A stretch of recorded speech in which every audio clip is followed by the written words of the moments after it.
سعودیہ نے مجھے ڈیپورٹ کرنے کے ساتھ ساتھ بلیک لسٹ بھی کر دیا ہے، یعنی کہ اب میں سعودیہ داخل ہی نہیں ہو سکتا، میرا داخلہ سعودیہ میں ممنوع ہے۔ یہاں پر میں آپ کو بتاتا چلوں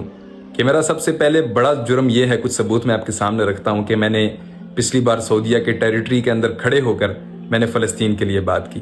میں نے اس وقت ان سعودیوں کو یہ کہا کہ تم لوگوں نے فلسطین کے ساتھ زیادتی کی ہے، یہ میرا پہلا بڑا جرم ہے۔ اب کچھ لوگ اس کے بنا پر مجھے کہیں گے کہ بھائی تمہیں ضرورت کیا تھی، تو میں یہاں آپ کو بتاتا چلوں، رسول اللہ نے فرمایا ہے کہ اگر تم ظلم کو دیکھو تو اسے ہاتھ سے روکو، نہ تو پھر زبان سے روکو، نہ تو پھر اسے دل میں برا جانو۔ یہ ایمان کے 3 درجے ہیں۔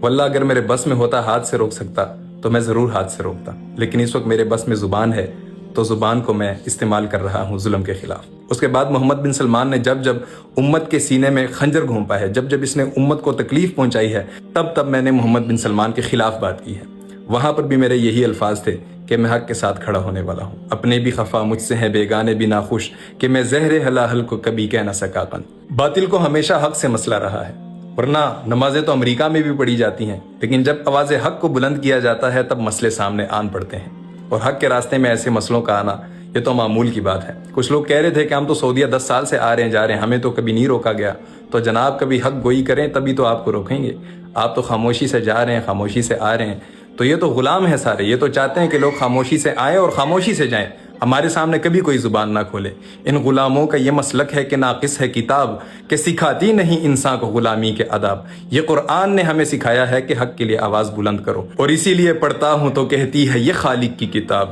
ہے، مثل یہودی یہ سعودی بھی عذاب۔ اس قوم کے بارے میں میاں کیا کہیے، کعبے کی کمائی سے جو پیتی ہو شراب۔